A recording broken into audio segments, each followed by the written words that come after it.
Hi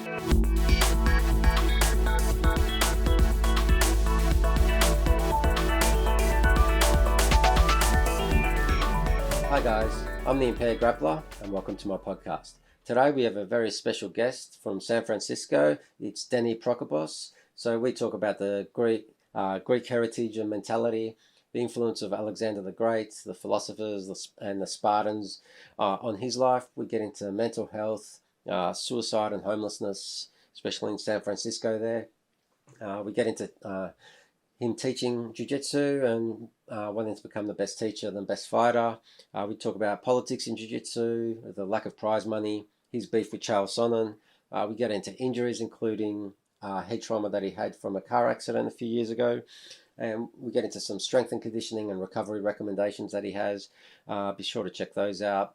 And yeah, we get into diet, especially the ketogenic diet, and making weight for fights. So that was pretty interesting. And we also touch on the victor versus victim mindset and taking responsibility for your actions and having faith in something bigger and, you know, finding what you love. So hope you guys enjoyed this conversation as much as I did, and we'll catch you on the other side. Us. Hi guys, I'm the Impaired Grappler and welcome to my podcast. Today we have a very special guest from San Francisco. It's the Greek legend, the Greek warrior, Denny Prokopos. How are you, Denny? Savas, Kalimera, happy Monday to you, my brother. Kalimera, happy Sunday for you over there. Thank you. I'm doing great, man. Just super happy to, wake up. It's a chill Sunday today. Today's super chill. Just like my only day off. Like, I just went to church and I'm just chilling. So talking to you now. Yeah, have you found the last few weeks have been a bit, maybe the last week or so has been a little bit more chill than the few weeks before that? So I don't know over there. Over here, the energy levels, I think a few weeks ago, everyone was just in a really negative spiral, negative energy. But the last week has come around. I was actually watching like all the crazy footage that was surfacing from Australia, where like we were watching people being beaten. And I was like, damn, because I've been to Melbourne twice, and I was like, wow, this really sucks to see, So there,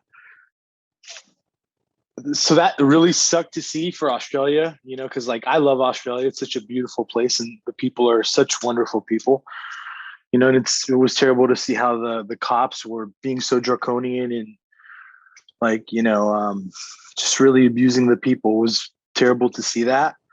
But, I spent 2 months in Greece where, I was on an island. Everybody was super chill. I came back to San Francisco. It's been pretty chill here, I mean, there's obviously, different things going around, like Australia. America's huge, so different things happen in different parts of the country. But I mean, for me, man, I'm always like, no matter what's going on, I'm always paying attention to like jiu-jitsu. I mean, like, even if things are really chaotic around me, I'll just like focus on jiu-jitsu, and things work themselves out usually that way for me, like they do for most people that train. Yeah, for sure. Well, that is one of the major issues here with regards to gyms closing and no official jiu-jitsu being. Well, the gyms aren't open, so no one's doing the jiu-jitsu. I'm sure there's lots of underground jiu-jitsu, but yeah, apart from that. I didn't know that because like I have some friends. I'm afraid to mention their names now since we're on a podcast. And from what you just said, I guess like the gyms are supposed to be closed. But I'm watching some of my friends' gyms in Australia, and it looks like they're open and they're training. It depends on, like in Melbourne, it's definitely not. But there's it's sad because like apart from everything else, and like it helps with the mental health and absolutely. Yeah, and there has been a couple of cases throughout the community. of people taking their lives and that sort of thing. So it's pretty full on having that outlet taken away from you. So it's a bit crazy, but like we could go like over there. So it's like it's not as bad as LA, San Francisco. That sucks to hear that members of the community. I mean, it always sucks to hear when someone takes their lives. I know that there's a huge mental health crisis. I actually do feel like in terms of mental health, things did get worse in San Francisco. I actually think in terms of the world, like when you look at things in general, they haven't gotten better. They've gotten worse. And yeah, that does suck. I mean, the way that I look at it, that's more of a pandemic than, COVID. Yeah. To me, yeah, if you look at the numbers, to me, there's more of a mental health crisis than there is a COVID crisis. And actually, like in San Francisco, I mean, if we're talking about this subject, yeah, San Francisco's gotten way worse during the pandemic. I mean, homelessness is worse. I was reading an article the other day that was talking about 5 Walgreens, which are basically I don't think you guys have Walgreens in Australia, do you? No, I think we've got more. It's like so Kmart. Yeah, Coles Kmart. It's kind of like a few steps down from that, but it's meant to be like a local convenience store for the community, right? Which they also have like what's it called? Pharmacies, right? So they're really important. It's really important to have a pharmacy, They're because there's so much shoplifting going on in San Francisco. They're shutting 5 stores down. Okay, yeah. That's a big fucking deal. Yeah, well, when you're looking at it from a business perspective, when they're telling you, man, homelessness and like stealing, shoplifting has gotten so bad in San Francisco that we're losing so much money from people just coming in and stealing from us that we're just going to close down. Well, they changed the laws and a lot of the cops quit, didn't they? Well, actually, I think that was more. Well, here's what's happened. Like, they've defunded the police, right? They're defunding. And another thing, like where I live in San Francisco, right? In America. Basically, you can break into a car, and as long as you don't steal more than $1,000, the cops are not going to come after you. So it incentivizes criminality. Yes. And it's a major problem throughout San Francisco. I mean, it's very common to walk from block to block and to see people's windows smashed. It's very common. And when you think about it, it's fucking crazy because it's really fucking crazy because San Francisco is one of the richest cities in the world. Yeah. It makes no sense. But here it is, like, we have these problems, and they're getting worse. They're not getting better. And during a pandemic, having more homeless people seems like a bad idea. Yeah. Yeah. But also, I mean, I don't think that's good. I don't think that's good for the homeless people. I don't think that's good for the city. I don't think it's good for the people. But if you look at how certain issues are attacked, right? How they're prioritized. It's, now I'm like completely getting off the subject of jiu-jitsu, right? But like, it's like the agenda. It's like the agenda of the people in power. What's their agenda? What serves their pockets or the people that have put them in power? Yeah. For whatever reason, I don't know. I'm not going to speculate, but I mean, that's pretty much how shit works everywhere. That's not just in America. That's everywhere. Yeah, and the more you look into it, the more you're catching up to what they're doing. I mean, that's how the world works. The world works basically like, whoever's in power, they're basically making moves that benefit them, and whoever and the people that have helped them reach and maintain their power. That's human history. But that's, what we're talking about too. You can also say about jiu-jitsu. This applies to jiu-jitsu too, and in the political side of jiu-jitsu, it's very common, because like there's politics in life, but there's politics in jiu-jitsu too. This is the same exact thing. It's just applied to another way. That's it. Well, yeah, it's like everyone's like, well, we got to break down the system because the people in charge are doing bad things. But it's like, it's not the system that's the problem. It's the people that are enforcing the system. They're not following the rules. Like if we follow the rules but they don't, then that's like you're screwing things up. And then the people that are then the people want to like, have a revolution and get rid of depose the people in charge. But it's like, and replace with what, I agree. Yeah, I agree. I mean, like right now, like America has this feeling to me, like it feels the most lawless it's been. People don't respect the laws. It's a very bizarre fucking thing to see, but I think that's happening more and more. But the reason they're not is because of how they're seeing their politicians act too.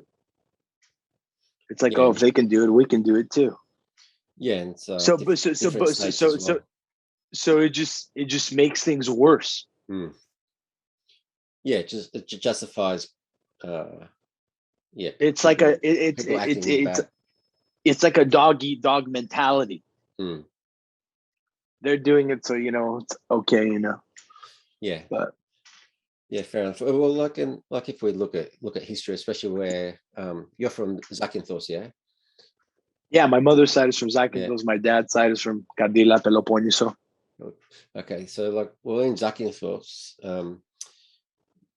there's a famous story of the Nazis going up to the priest or the mayor or both and asking, by midday tomorrow, we want all the Jews, and we want you to bring all the Jews to the and they handed over their names.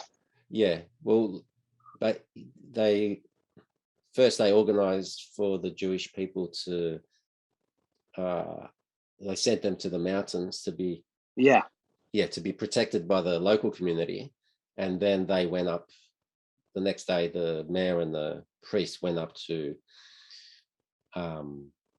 turn themselves in. We're the only Jews on this island. They only gave their two names. That's what I meant. I like to correct my statement. What I meant to say is I spoke a little too soon. I apologize. But like that story, that's the real story. Yeah, like that's what I understand. Is that what you understand? And like the people from there that have that pride in that.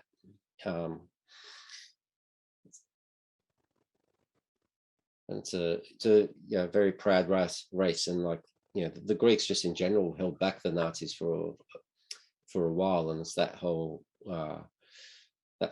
Greek mentality of it's not 10 million people supporting the government, it's 10 million individuals, and when they come together to protect their nation, they will, more than anyone else. And farmers were the ones that were protecting, and held back the Nazi regime for a while, going into Africa and stuff. So, in terms of like, that's a really interesting history, man. The story that you said, basically, where the mayor and the bishop of the island, where when the Nazis went to them and they said, we're the Jews, and then the next day they handed themselves over and they protected the Jews. I've always found that story very inspirational. It's a very inspirational story to me. Yeah, and it's sort of like, and it's kind of like in the blood, in our nature and in our heritage that we grew up with. And like, how important was that Greek heritage and the history and the contribution to your life, your martial arts career and all that, with the fighting spirit, the warrior spirit, the Hellenic, the history, and the 300 Spartans, and like all the Alexander the Great and all the history that we've had, and all the stuff we're giving to the world, sort of thing. I mean, how's that influenced me? Yeah, I mean, it's what I am. Yeah, there's like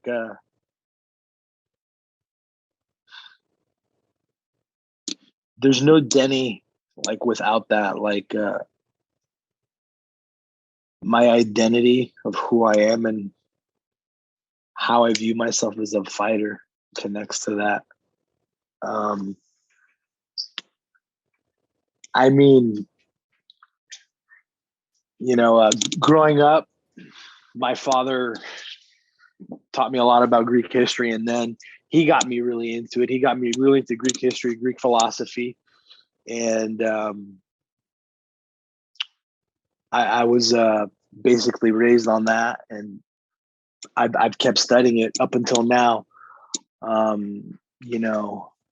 The truth is, Alexander is my biggest inspiration. When I look at, because I don't look at jiu-jitsu. So there's so like there's jiu-jitsu like for sport, right?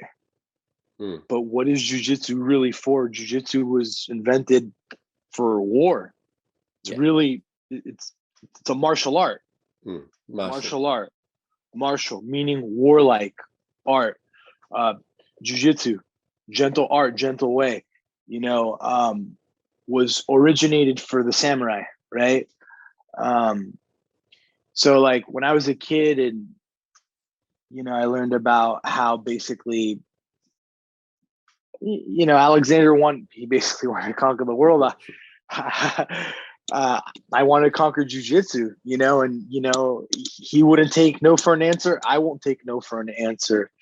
It doesn't matter who believes in him. It doesn't matter who believes in me. When it's like, and also another thing, he's the leader that leads from the front, right? And he's willing to sacrifice himself, right? That's the leader that I am. That's the leader that I've always been. All these years that I've been fighting, I'm teaching, I'm fighting. Like, all right. Well, he was the big teacher. Yeah. He was. I mean, I think the most noblest thing is like whatever you preach and teach, you do, and like, you lead. And I felt like what Alexander said he did, and I mean, how incredible is that? He's like, I'm gonna conquer the fucking world, conquer the world. As a 16-year-old as well. Yeah, and I had a crazy moment when I went. I had a crazy moment. Well, not a crazy moment, a special moment. I used the wrong word. I had a very special moment, like when I was 30 years old, a little before I turned 30. I went to Thessaloniki. I went and I taught a seminar there. And they took me around the city. They took me to actually, I was staying at a hotel. I stayed at the Macedonia Palace, right? Okay. And it's fucking beautiful because like you have a view of the sea, and then to the right's the statue of Alexander. And I went up to the statue, and I was just like sitting there, just looking at the statue, thinking about his history, and I started crying. Yes. I'm like, man, this is my biggest inspiration, because like for me, like to be a world champion is like the guy that conquers the world. That's what it means. World champion, the champion of the world, the motherfucker that's number one. And I guess my first great inspiration to be that was Alexander. And then he never lost a battle. Like for me, I tried to never lose. Like I never want to lose. It You was, know, yeah. so there's that from Alexander, and then and then there's studying all the philosophers, and then there's also the Spartans. I mean, fuck, man, the Spartans, they were a whole culture that was just dedicated to war, and you know, Hmm. they the 300 Spartans. I mean, my nickname's 300. Never backing down, never surrendering. And then another thing, like, I guess what you learn from them is like you got to be willing to sacrifice yourself for whatever your cause is. That's what you learn about them. And for them, they were willing to sacrifice themselves for their people. They knew they were going to die, but they fought. There's something noble in that. It's like you're going to protect your people, and basically, they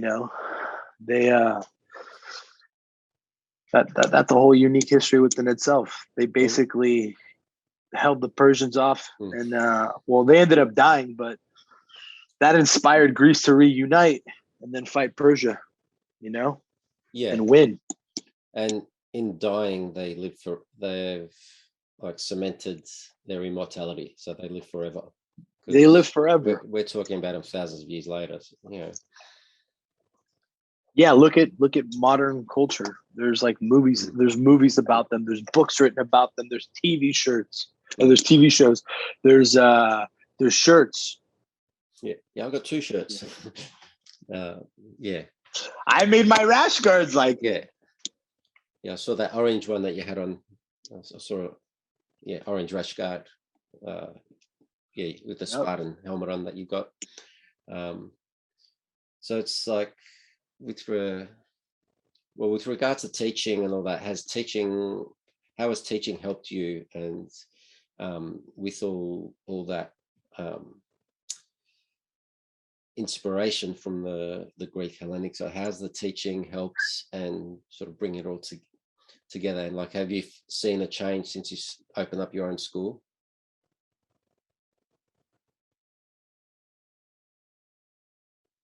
I mean, I wanted from when I was 14 years old, I knew I wanted to be a teacher. The truth is, the whole reason I got into fighting was to prove that I'm legit, because the way that I saw it when I was a kid is like, all right, cool. I want to be the best in the world. I want to prove that I'm the best, because if I prove that I'm the best, people will want to come to learn from me. They'll want to come to learn my jiu-jitsu. And my whole focus, basically, when I was 14, I realized I wanted to be a teacher. I wanted to have my own school, and I wanted to fight professionally. But even before that, when I was a kid, it was like a dream to fight, but I didn't think to be like a teacher. That I didn't think till I was 14, because like I realized how much I love jiu-jitsu. And in jiu-jitsu, the only real way to make money, even today, you have to teach. You can't just fight unless you come from money, or you have people backing you up. You can't just fight in jiu-jitsu. The purses are not that high, even today. Like, for example, right? The most highest paid guy today to compete is Gordon Ryan, right? He gets paid $20,000 a match, right? There's guys that make that, from their gyms. And it's which it's unfortunate. I hope the prize money goes up in jiu-jitsu, which it will go. But let me go back to the original question, before I get off on that little tangent. But I mean, so talking about like jiu-jitsu and like, Greek philosophy, right? I mean, jiu-jitsu has philosophy. So when like you're teaching jiu-jitsu, you're actually teaching philosophy. You're a philosophy teacher, whether you like it or not. Not everybody's a good philosophy teacher, though. Yeah, well, that's Not everybody's a good philosophy teacher. Someone could be a world champion, but not a great teacher, or a great teacher, but not the best fighter. But it's hard to have a combination of the best fighter and the best teacher. But I By like the the way, fact. that's always something I tried to do. Hmm, I tried to be I've always tried to be the best fighter and the best teacher simultaneously. Like, I want to be a world champion fighter. I want to be a world champion coach. And always my I'm always thinking I want to be the best. That's never changed. hmm. My father always told me that when I was a kid. He said, Denny, whatever you do, you have to try and be the best at it. And he also told me whatever I love, I can achieve, And then, since we're on this, we're talking about philosophy, something that he said to me in Greek, because sometimes he says it to me in Greek, sometimes he says it to me in English, sometimes it's really Greek, but it's translated in English. You know how it is. Yeah. You know, one thing that I really like that he said, in order to live life, you need your own philosophy. And I really feel jiu-jitsu is like that way. Like, for example, we're all different. You and I were different. Like, for me, as a teacher, right? I don't look to put I'm not trying to make copies of myself. I look to teach my best jiu-jitsu and give as much information on techniques, concepts, and strategies.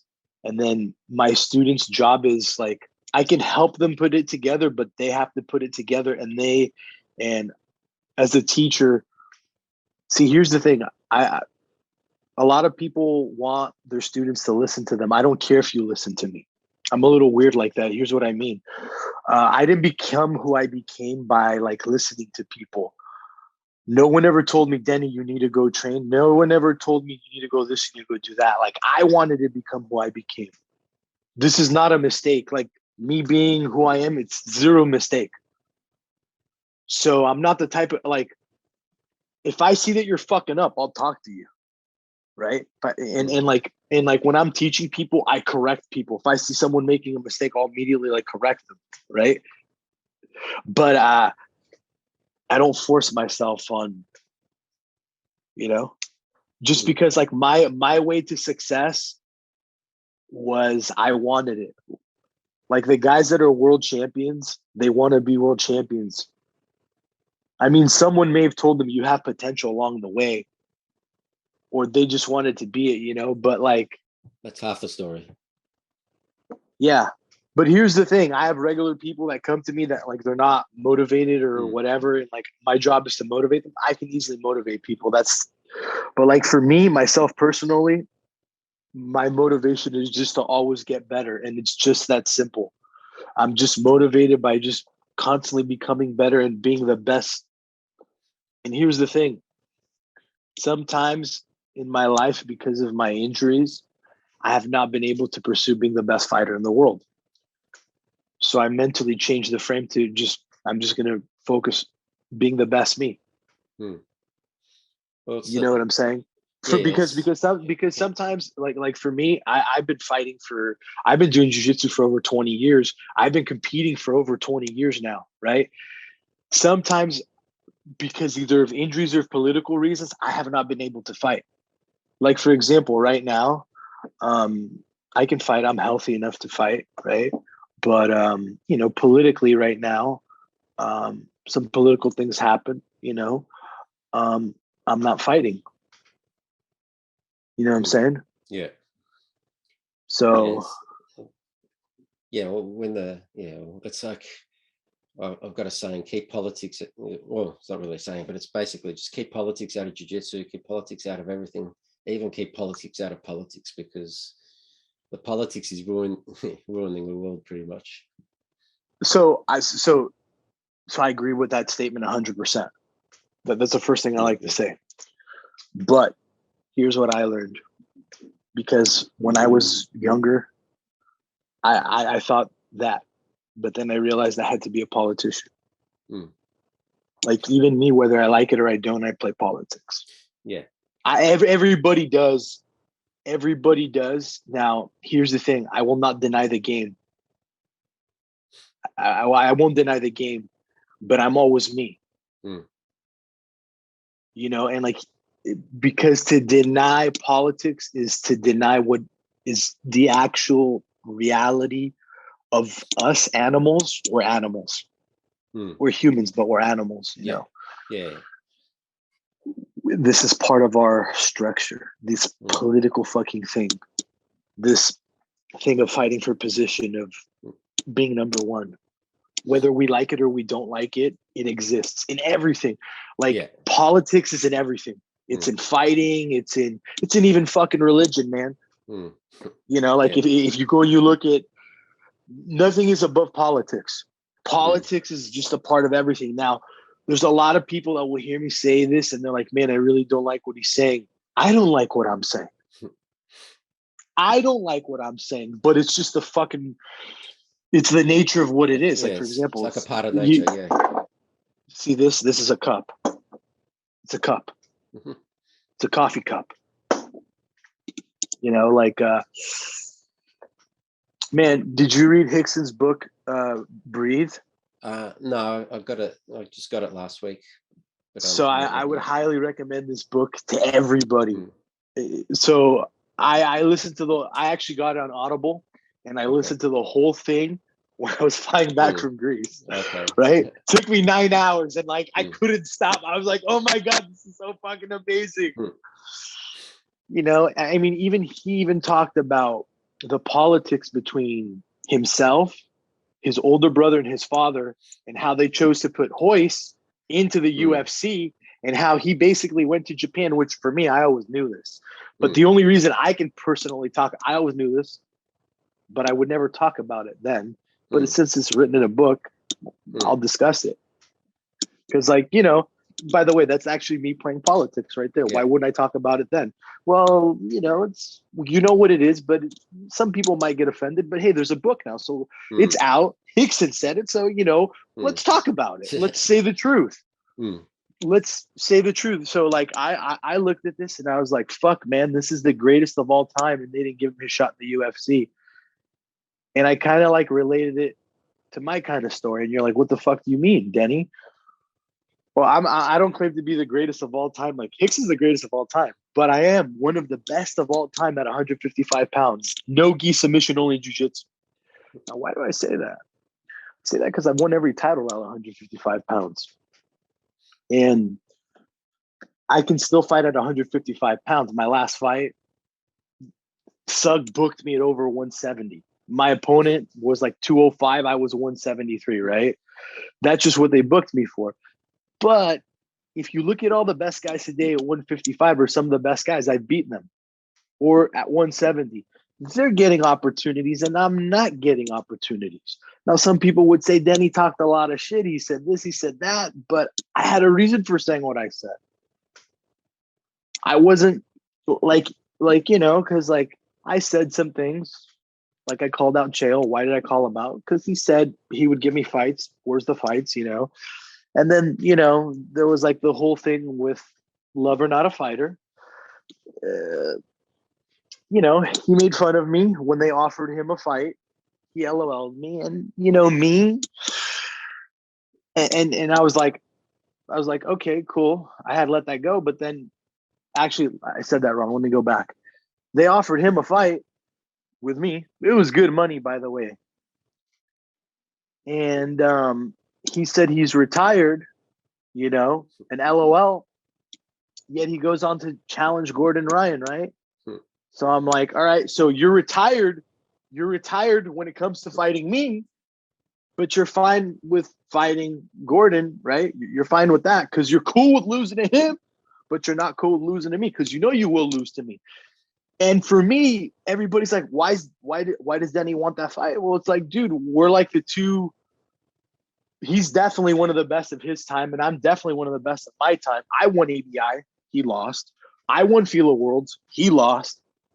He won IBJJF Worlds. So did I. He only took a bronze medal at ADCC. I was invited. I got hurt, so I never got the fight. But it's not like the guy has all these accomplishments over me that he's like, LOL. So for me, I'm like, that kind of pissed me off. You know, I'm just saying, and then people are like, oh, he's talking shit. It's like, no, I'm not talking shit. It's like, we're in a game, right? where if you're going to call someone out, they're going to call you out too. It's just what it is. You can't you can't say you're retired. You can't say you're fucking retired when it comes to one guy. Hey, but for that guy, I'm not retired. I'm just saying. Yeah, it seems like a bit of a weak move. But... That's why we say, lover, not a fighter. Yeah, that's it. Well, like you touched on there, your injuries. Can you, being the Impaired Grappler podcast, can you touch on the injuries you've had and what modalities you've found, or what you've learnt from like rehab and what modalities work and all that sort of stuff? I mean, man, the biggest injury that I've had is, a few years ago, I got hit by a fucking car, and from there, I had so many injuries, brain injuries, neck injuries, back injuries, knee injuries. And I mean, which I'm not going to lie, like, before that, earlier in my career, like, I've had injuries too, but like the last few years, I've actually like, I haven't gotten hurt from doing jiu-jitsu, and all, like my injury came, I'm actually like, I got really good because when I was younger, I got hurt, right? And then I got really good at not getting injured. And then I got fucking hit by a car and, just that throws things off. From there, I've never kind of really been the same physically. But I mean, for me, what would I recommend to jiu-jitsu players? The very first thing that I would recommend is strength and conditioning, right? Because when you look at jiu-jitsu, the components of jiu-jitsu, there's 3 pillars to jiu-jitsu. There's the physical, there's the mental, and there's the spiritual, right? But each one has all these different components. So obviously, if you look at the physical realm, there's the technique, right? Like you learn moves, you study moves, you drill moves. That's how you get good at jiu-jitsu, okay? But what's very important, your health. And like after that, strength and conditioning, then flexibility. I always say first, it's technique. Well, technically first, it's mental. There's a mental and there's a spiritual aspect, right? Like, then there's obviously there's the technique, right? But I feel like after the technique, strength and endurance are the most important attributes. And flexibility is important. I'm not denying flexibility. But for me, you see, I'm already like naturally flexible. So I didn't have to work that much at it. And it's easier to maintain the longer you do it. Yeah. I mean, everything is so, here's a little philosophical stuff. What you leave, it leaves you. So like what you stop doing, it leaves you. So that's why I always tell people, it doesn't matter what you're doing, whether it's jiu-jitsu, doesn't matter whether it's jiu-jitsu, weight training, flexibility, whatever. If you stop doing it, you lose. You always need, so like you need a certain amount to put in to make progress, but that's not the same for everybody. You know what I'm saying? So that right there, it's not the same. Like, there's some guys that train hard, really, really hard once a day, and they win world titles, right? There's other guys that compete in that same bracket where that guy only trains hard, really, really hard once a day. And then those guys train really hard 3 times a day. But that guy that only trains hard once a day, he still wins. And the other guys, they're putting in more time than him. but why is he winning? You know what I'm saying? Mm. Like a Yeah. lot of people think it's like more time, more. It's not always better. That and by the way, that's so we talk about like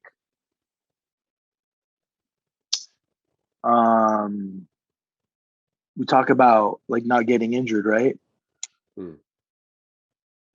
Or preventing injury. You have to find out what's your threshold. And also too, that's going to change based on where you are in your life. You're like, what does that mean? Different things happen in life and different things can either like make you better or worse. And based off of how you react to it. Mm. Yeah, and if you're smashing yourself 3 times a day as well, like you need the recovery time, rest, recuperation, recovery, and yeah, especially like with the spiritual, like to get the spiritual side and the mental side in harmony with the physical side. If you're always going hard, then even your spiritual side needs to recover and recuperate, because our muscles don't build. Our muscles build while we're resting.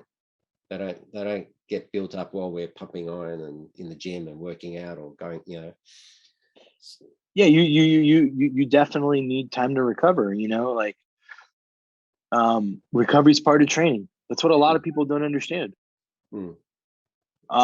Actually, for me, something that's really important, something that I learned in my career, I don't believe in overtraining. Mm. I only believe in under eating and under resting. Yeah. If you eat correct, and you sleep enough, you should not be overtrained. Mm. Yeah. That's the key right there. And by the way,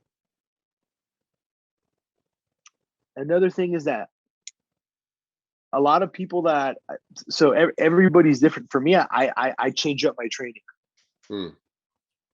Like for example, right now I'm not training for a fight. My number one mission right now, since I have no fights coming up right now, I just don't.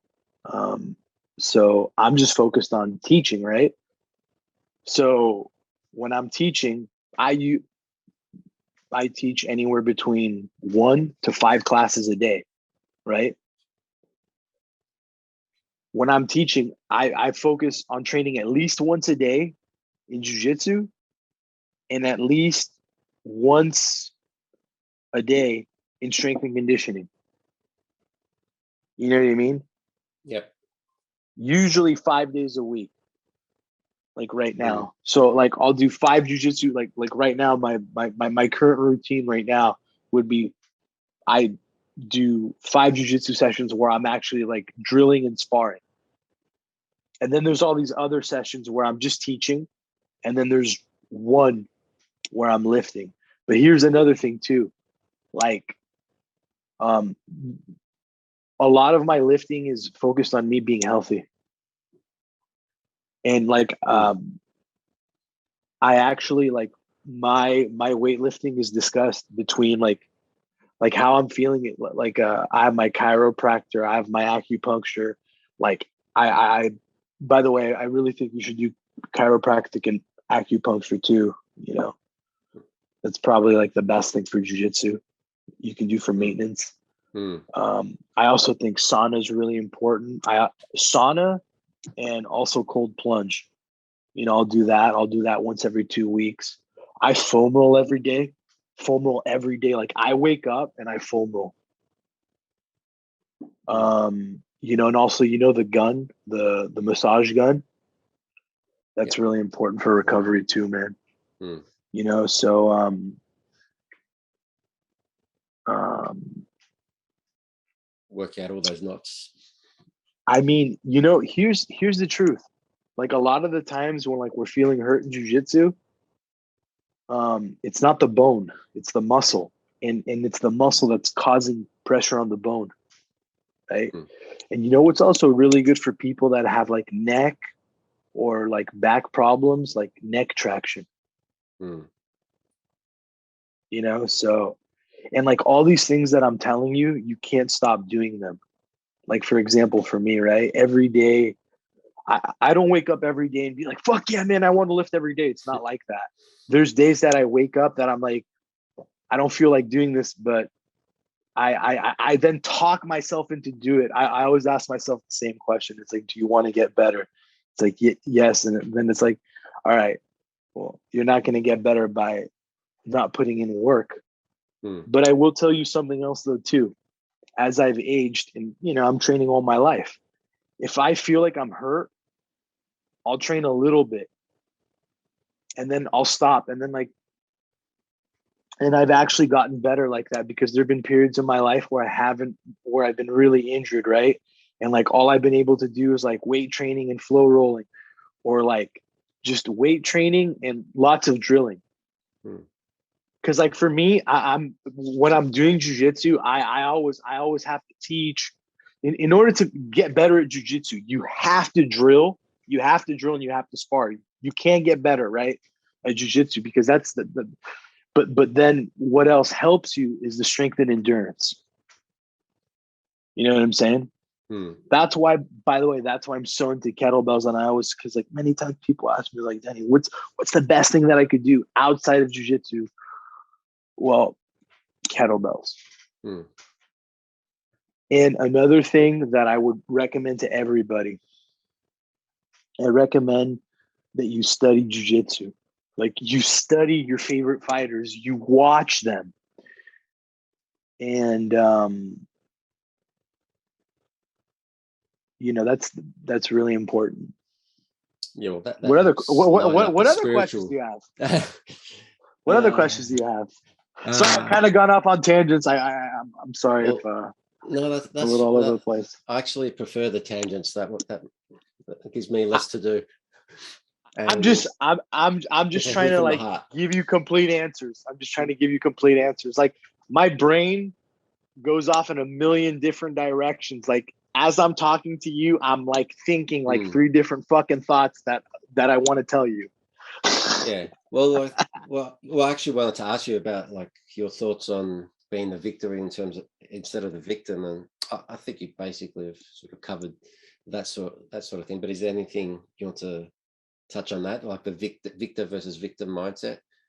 Because like at the moment, society is venerating you to be a victim, not you, but like it's venerating people to be a victim, as opposed to letting them understand the sacrifice and hard times. But like, you got to be you can get out of the victimhood by becoming the victor in your own life. Is there anything you have to touch on that? Or you've basically been talking. I mean, I can topic. I can elaborate further. I mean, I could, because I really like your question. I really like your question because philosophically I talk about this when I'm teaching. So, all right. It's basically taking responsibility, right? So a few things stick out to me. The very first thing is, like, from a young kid, I never looked at who was in office that much as like presidents. Up until later, where I saw that in certain things it really does matter. But it doesn't matter whether who's in office, whether it's Trump or Biden, you have to be the best you, right? Definitely. And you can't look to be like, oh, because he's the president, I'm failing, or because he's the president, I'm succeeding. It's all on you. I mean, so I always look to blame everything on myself. Right. I mean, like, if I'm going to be really simple, I'm just going to be like, and it's you have to be a critic of yourself. Yeah. And that's how are you responsible for like where you are? Yeah. And I mean, here's the reality, man. Everybody's going to fuck up in life. I mean, I fuck up all the time, and I tell people I'm not perfect. But I think the most important thing is just to keep going, just to keep going and never give up. And you have to learn how to have faith in yourself. And if you can't have faith in yourself, then you need faith in something much bigger than yourself. And you have to give yourself reasons to succeed in life. You have to give yourself reasons to succeed. But here's the thing. You have to do that with work, right? Like, for example, if I get up in the morning and I don't train and I don't teach, I actually don't feel good. And I'll actually get depressed. This is something true about me.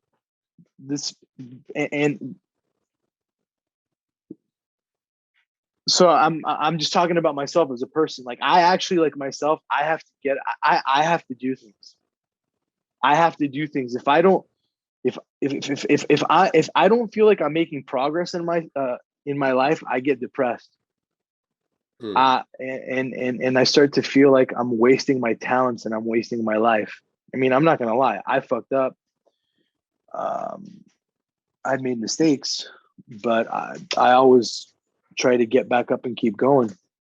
I always get up and keep going. And I think, but fuck me, forget me. Whoever's listening, this is about you. You keep going. You know what I'm saying? Like, refuse to lose. You have to refuse to lose. And like, look, you're going to wake up days that all you're going to have is nothing but problems. You just keep going.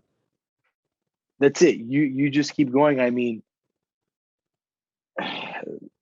shit, for years of my life, I woke up to nothing but problems. And to a degree, I still do, and we all do. We all do. Everybody suffers.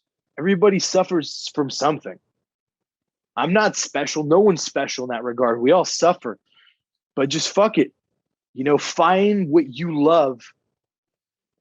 You have to find what you love, man. Like, I fucking love jiu-jitsu. I love kettlebells. And I love teaching. And I feel very lucky. And, I haven't won all my fights. It's not every month that my school it's growing. It's not every year that my school it's growing. There were years that I was worse as a fighter. There was years that I did worse as a business. I always felt better as a teacher. I've always felt better as a teacher. I will say that. I've always felt better as a teacher because my knowledge has always grown and my ability to communicate. Because like sometimes as a fighter, right? Like right now, right? Like I go through periods where my neck bothers me. At that point, I can't be the most effective fighter because of my physical limitation, but I can still be I can still be the best teacher because I care and I want to teach my students all my best information. And I'm not going to hold anything back, which like, I think to really learn jiu-jitsu and to really live jiu-jitsu, you have to teach. And I love teaching. That's my mission in life because, of course, I want to fight forever. Of course, I want to fight forever. Of course, I do. Because I love fighting. I love fighting. But teaching, it's how you give back and it's how you make the game grow. And that's a beautiful thing. But it also helps you learn. I found that like teaching helps me learn heaps. Yes. I learned so much from people just asking me questions. Sometimes like my students will ask me something that I never thought. And because we're all different, our brains think differently. Yeah.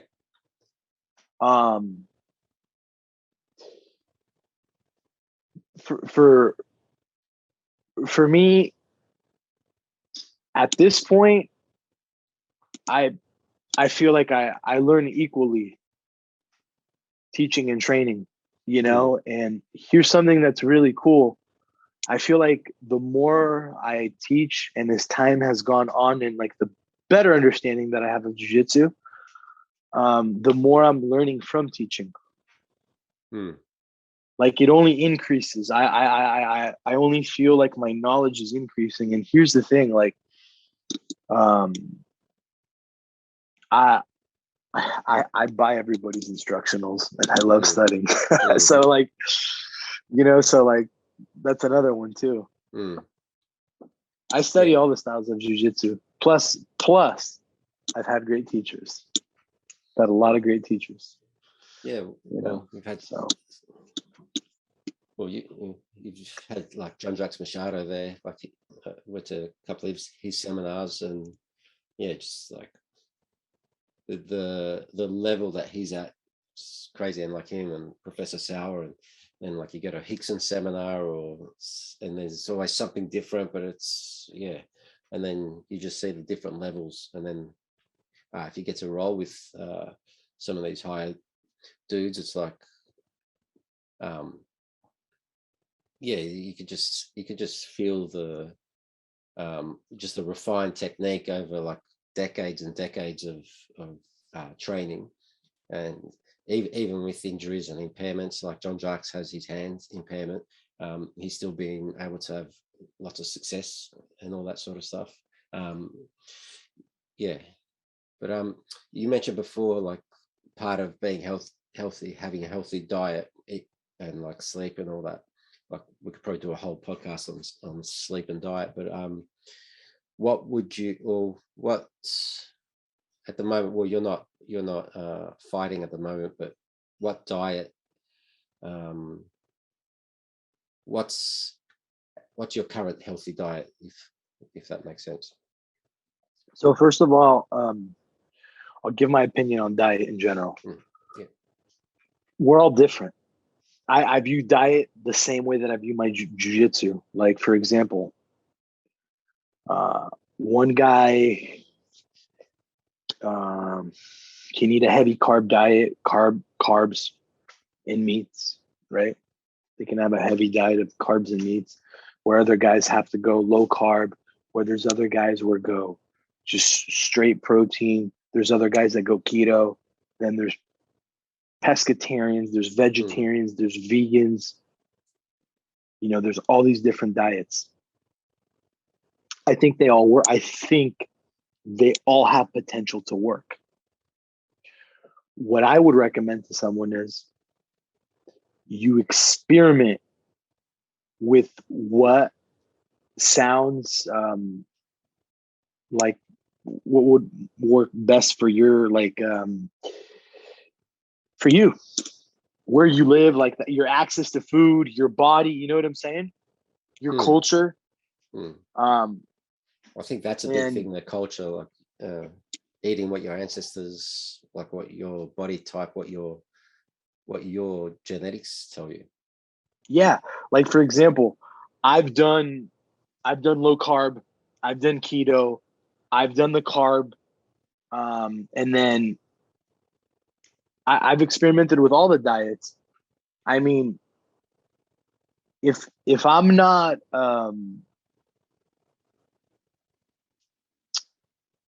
I mean, I grew up on a Mediterranean. I grew up on a Mediterranean diet. Here's what's really funny. Growing up, my parents had a pizza restaurant, and then my family still does now. Hmm. So, like, I'm into eating all these like different meats, pastas, and pizzas.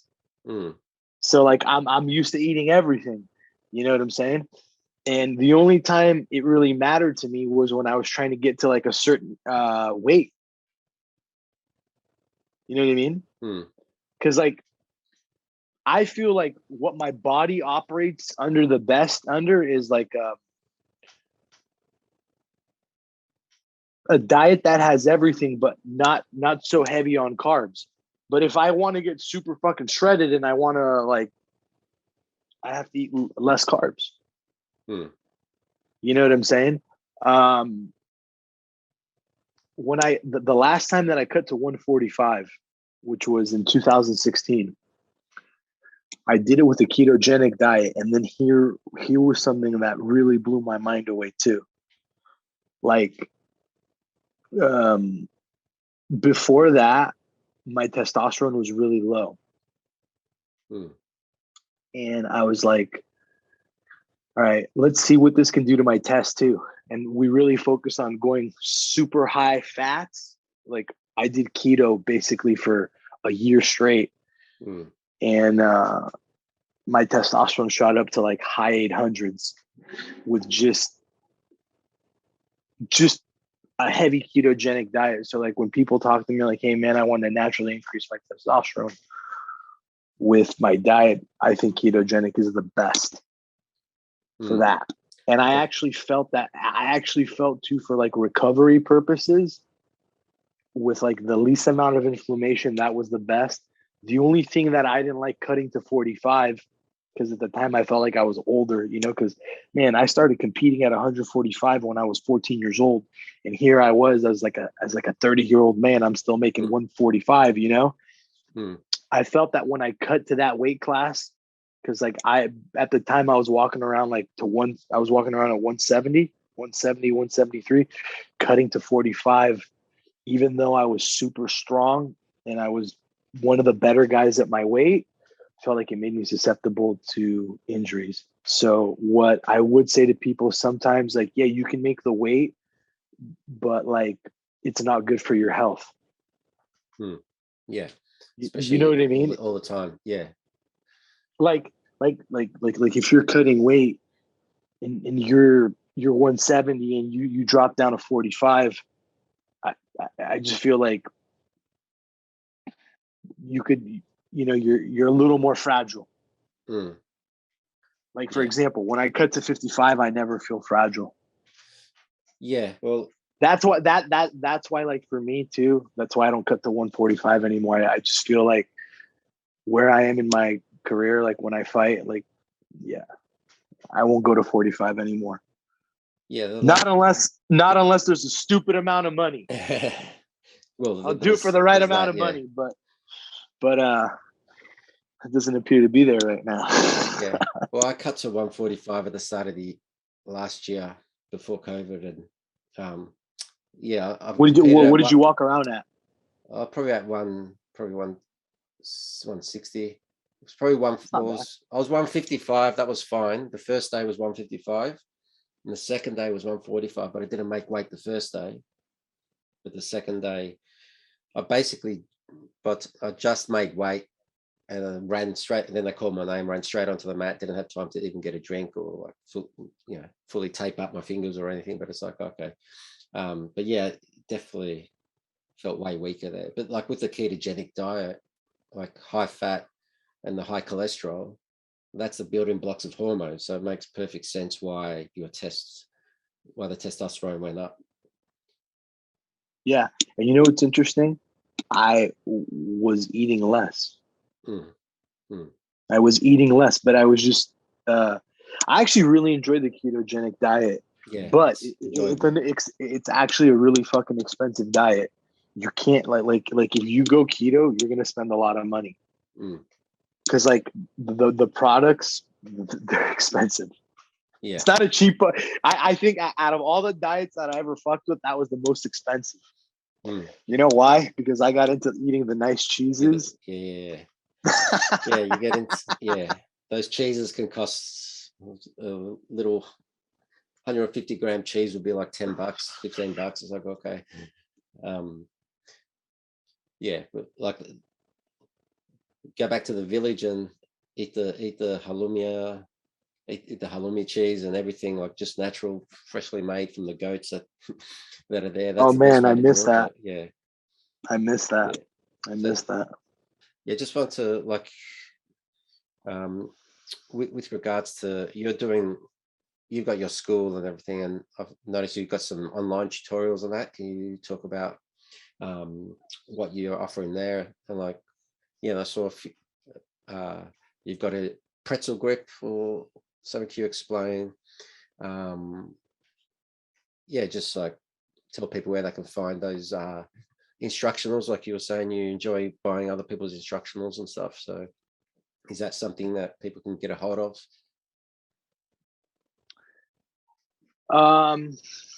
Yeah.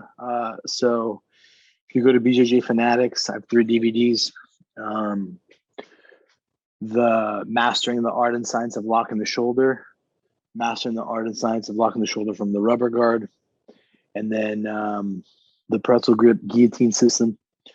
So all three of those instructionals, like, it's my life's work. I didn't hold anything back, you know. So if you're interested in becoming better at arm bars, spider web, rubber guard, improving your guillotine, you know, all those instructionals are for you. There's also my own website, dennyprokopos.com, that I have, where I also teach. If you want to learn from me, my website's bjjsanfrancisco.com, sanfrancisco.com. Check us out. You know, we offer 3-day free trial. So if you're in the area, you know, everybody's welcome. And yeah. Beautiful. And do you have any online, any social media you want to promote? Like, I mean, Instagram, Twitter, Facebook, at Instagram, Facebook, Twitter, YouTube, Denny Prokopos. You know, it's real simple. Nice one, brother. But yeah, thank you so much for having me on. You know, no worries. Is it anything else you want to touch on before we left? Before we leave? Yeah. For, you know, all those people that are like training, never stop, because you'll only get better by consistently training. That's my message. Like, don't stop training. Just stay consistent, you know, and peace and love all around the world. Well, that's it. All right. Okay. So I guess we'll leave it there. And thank you, Denny, for that. That was an awesome chat. Thanks everyone for watching, and we'll catch you guys next time. Peace. Alrighty, guys. I hope you enjoyed that conversation with Denny as much as I did. Yeah, be sure to check out his videos at bjjfanatics.com. Be sure to check out his socials down below and all that. Be sure to hit the like, subscribe, share, all that jazz. And yeah, hope you guys enjoyed as much as I did, and we'll catch you later. Oos.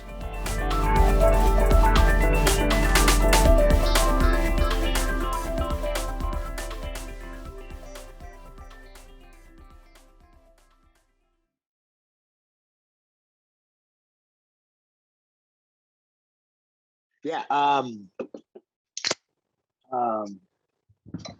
Bro, you ever tried this? Like, this is sparkling water, but it's like pink grapefruit. It's like the most amazing shit ever. San Pellegrino. Yeah, I just started getting into San Pellegrino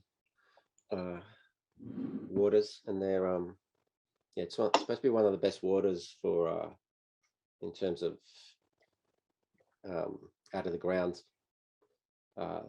sparkling water. Their sparkling one's really good, but yeah, the flavored ones fucking incredible. So but like, it's pink grapefruit and citrus blend. Okay, nice. Lovely.